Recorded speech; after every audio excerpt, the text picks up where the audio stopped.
Saudara, sebanyak 1,86 juta kendaraan akan keluar wilayah Jabodetabek pada musim mudik Lebaran 2024. Jumlah yang luar biasa tinggi, bahkan lebih tinggi daripada musim mudik tahun lalu yang sekitar 1,5 juta kendaraan. Jika pakai kendaraan pribadi bersama keluarga, apa saja yang perlu disiapkan? Kompas Bisnis sudah bersama dengan praktisi otomotif Anjar Leksana. Selamat pagi Mas Anjar. Nah, ini kita bahas persiapan mudik, kita ingatkan kembali bagi yang mau mudik menggunakan mobil. Nah, kira-kira apa saja yang perlu dipersiapkan? Misalnya yang pertama servis dulu mungkin Mas, gimana? Oke, mungkin kalau bagian servis kita bisa cek dulu secara pribadi. Misal bagian cairan-cairan, pelumas, apakah pelumasnya sudah ganti warna, harus diganti. Radiator, apakah kondisinya normal. Terus air wiper, terus kemudian air aki juga penting. Kalau misal aki ada usianya juga 2 tahun. Kalau misal sudah 2 tahun dan voltasenya di bawah 12 volt, ya harusnya ganti aja daripada kita terkendala di jalan. Terus jangan lupa cek kondisi ban. Ini penting juga kondisi ban, karena kondisi ban itu sangat berpengaruh terhadap laju kendaraan. Tekanan, berapa sih tekanan ideal? Nah, rata-rata mobil LMPV yang dijual di Indonesia yang memasyarakat, itu tekanannya kalau berdasarkan data pabrikan itu 30 PSI. Nah, kalau kita membawa barang, membawa keluarga kita bisa tambah itu. Dari 30 ke 35, misal standarnya 35 bisa ke 40 PSI. Nah, terus di mana sih itu kita ngelihat angka itu? Ada di bagian panel pintu depan. Nah, itu ada tuh standarnya. Kita bisa tambahkan. Lebih baik bannya itu agak keras sedikit nggak masalah daripada kurang angin. Karena kalau kurang angin lebih bahaya, karena di dalam ban itu ada kumparan kawat. Kalau misal kita menghantam lubang, itu pasti bisa sobek. Oke, dan itu malah jadi kenapa-napa di perjalanan ya. Betul. Oke, jadi perlu ada beberapa poin yang kita cek secara personal. Nanti kalau ada kendala, baru kita bawa ke bengkel. Boleh kita bawa ke bengkel. Komprehensif. Minta juga nanti tim teknisinya juga bantu ini lagi ya, ngelis lagi ya. Udah pasti itu komprehensif, kalau di dealer udah pasti cek secara menyeluruh. Bilang aja kita mau perjalanan jauh gitu ya. Nah, tadi juga disinggung soal bawa keluarga, karena kita mudik pasti penuh nih ya, mobilnya penuh, barang bawaannya penuh, bawa oleh-oleh. Berapa sih kapasitas maksimal atau muatan yang bisa dibawa ketika kita perjalanan jauh? Oke, ini juga pertanyaan yang sangat menarik ya. Karena banyak masyarakat yang kurang mengerti bahwa setiap kendaraan itu punya daya tampung maksimal. Ambil contoh kendaraan yang 1 juta umat lah di Indonesia, LMPV atau jenisnya LSUV. Itu kalau berdasarkan data pabrikan, rata-rata bobotnya itu sekitar 550 kg. Jadi kita misal membawa 5 penumpang, 5 kali katakanlah 60 kg masing-masing orang bobotnya, itu aja udah 300 kilo. Jadi sisanya adalah 250 kg, itu total barang yang bisa kita bawa, ditaruh di dalam bagasi atau di dalam kabin mobil itu sendiri. Nah, itu yang harus diperhatikan gitu. Banyak orang yang nggak ngeh. Terus gimana sih kita cari taunya? Ada di buku manual. Atau kalau kita males, kita cek juga di website pabrikan. Mereka biasanya mengeluarkan data spesifikasi soal daya tampung dan muatan. Karena kalau tambungannya berlebih, itu jadi kayak odol, overload, overdimension gitu kan.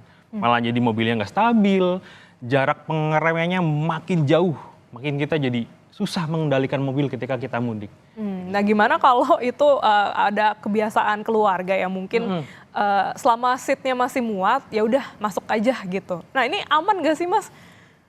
Ini juga yang perlu diperhatikan, karena sebetulnya kita kalau naik mobil sebaiknya sesuai dengan jumlah seat belt. Kalau misal mobil seat beltnya ada 7, oke silakan 7. Kalau ada 5, oke silakan 5. Walaupun mobil itu bisa memuat 9 penumpang, tapi baiknya ya sesuai dengan seat belt, karena kalau di jalan jauh lebih aman. Karena ya kita kan membawa kita mudik, nggak cuma bawa nyawa kita sendiri, tapi juga membawa nyawa keluarga kita gitu. Kita luruhkanlah ego kita gitu. Kita fokuskan bahwa safety driving dan kenyamanan berkendara, jangan sampai overload yang kayak tadi itu. Oke, bawa kendaraan, bawa jumlah penumpangnya diperhatikan, berat bawaan muatan juga diperhatikan. Tapi kan ada juga yang ngakalin ya Mas dengan menggunakan terpal. Jadi barang bawaan ditaruh di atas mobil, ditutup terpal. Nah, itu aman nggak sebenarnya Mas? Waduh, kalau terpal ya sebetulnya kalau menurut saya ya itu haram lah hukumnya lah terpal. Jangan ya, karena Kalau kita pakai terpal ngikatnya nggak sesuai gitu, bisa-bisa barangnya terbang kena pengguna lain, itu justru lebih bahaya gitu kan. Boleh kalau kita mau pakai roof box yang di atas mobil, boleh gitu. Tapi kan juga itu terbatas ya karena dimensinya ya, karena kan nggak bisa makin gede kita tutup lagi dengan terpal. Betul. Roof box itu juga ada aturannya, Mbak. Jadi kalau kita yang paling gede gitu, itu sekitar 70 sampai 73 kilogram. Nggak boleh tuh, kalau lebih dari itu deformasi tuh mobil itu. Pasti tenggelam, jadi suspensinya juga kerjanya jadi makin berat gitu. Itu nggak boleh sembarangan, harus sayang nyawa sama kita lah. Jadi boleh digunakan tapi sesuai dengan aturan, jangan overload, jangan melebihi. Nah, kita namanya mudik ya Mas, jaraknya biasa jauh gitu ya. Iya. Ada kebiasaan mudik menggunakan mobil, kebanggaan bisa pulang ke kampung halaman bawa mobil bersama keluarga yang sudah merantau. Nah, kira-kira berapa sih jarak aman, jarak tempuh kita untuk aman? Kapan kita harus istirahat, kapan kita mengistirahatkan kendaraan kita juga? Ya, kalau kita ngikutin regulasi ya, maksudnya ketika kita pergi jauh sebaiknya istirahat maksimal ketika kita sudah 4 jam. Mau itu jauh, mau itu pendek, kalau sudah 4 jam sebaiknya kita harus istirahat. Nah, istirahat pun juga nggak boleh lebih dari 30 menit. Loh, kenapa nggak boleh lebih? Satu, gantian dengan pengguna yang lain, kita bisa di rest area. Terus yang kedua, itu menjaga stamina kita, jangan sampai passion kita mengemudi itu, semangat kita drop. Kalau lebih dari 30 menit, sejam gitu, itu udah malah ngantuk kita. Gitu. Jadi kita harus jaga ritme, kita harus kompak juga sama keluarga.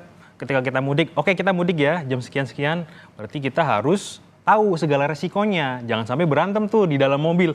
Kalau berantem, waduh, drivernya atau pengemudinya pasti moodnya berubah. Kalau moodnya berubah, gaya mengemudinya pasti berantakan. Gitu. Apalagi jaraknya jauh, nggak mungkin kita seperti ke kantor atau ke rumah ya. Benar-benar berkali-kali lipat itu, beratus-ratus kilo kita tempuh.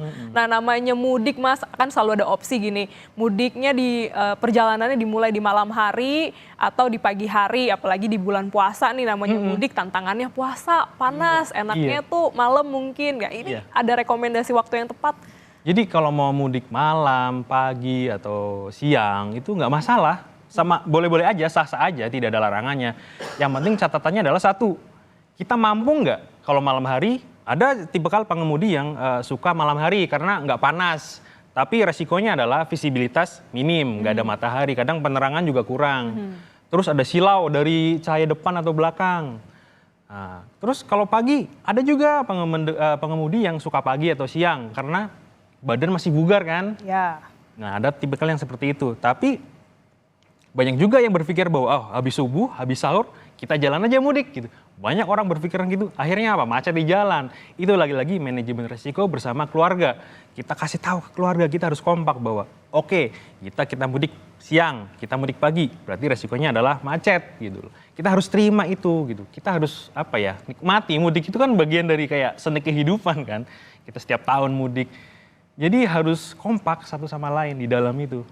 Nah, menarik banget ya. Kita sudah dibagi tips, rekomendasi, ada manajemen resiko, kesadaran kemampuan mengendarai kendaraan juga. Dan yang pasti mungkin ini semua bisa di listing ya Mas, di list ya. Dibantu ayah, ibu sibuk untuk packing, ayah sibuk untuk mengecek kendaraan. Cek kendaraan, cek daftar bawaannya apa aja gitu. Dan jangan lupa pokoknya jaga jarak juga. Jaga jarak itu ada aturannya, nggak bukan 30 meter, 50 meter, bukan. Jaga jarak itu harus 4 detik. Loh, kok kenapa 4 detik? 4 detik itu total respon. Respon pertama, respon otak, kita melihat di depan. Terus respon mata, 1 detik. Terus respon tangan dan kaki kita untuk ngerem. Kemudian yang terakhir, respon mobil melakukan perlambatan atau pengereman. Jadi totalnya 4. Terus gimana cara ngitungnya? Misal di depan mobil ada tiang atau ada pancang. Nah, kita hitung aja. 1, 2, 3, 4. Nah, itulah jarak aman kita. Ambil contoh kalau kita nonton F1 atau nonton MotoGP gitu kan, ada gap 1 detik, itu sangat jauh. Karena kecepatan mereka tinggi banget gitu. Sama dengan kita, ketika kecepatan kita tinggi, jaraknya akan semakin jauh, semakin aman. Ketika kita pendek atau macet gitu kan, ya jaraknya akan pendek. Gitu. Wah, 4 detik. Menarik sekali. Ada yang perlu diperhatikan, saudara, ketika ngerem, ketika persiapan, teknis dan lain-lain. Ini bisa jadi bayangan Anda ketika nanti mau mudik di tahun ini dengan menggunakan kendaraan pribadi bersama dengan keluarga. Terima kasih Mas Anjar Laksana, praktisi otomotif telah bergabung di Kompas Bisnis pagi hari ini dan sehat selalu untuk Mas Anjar.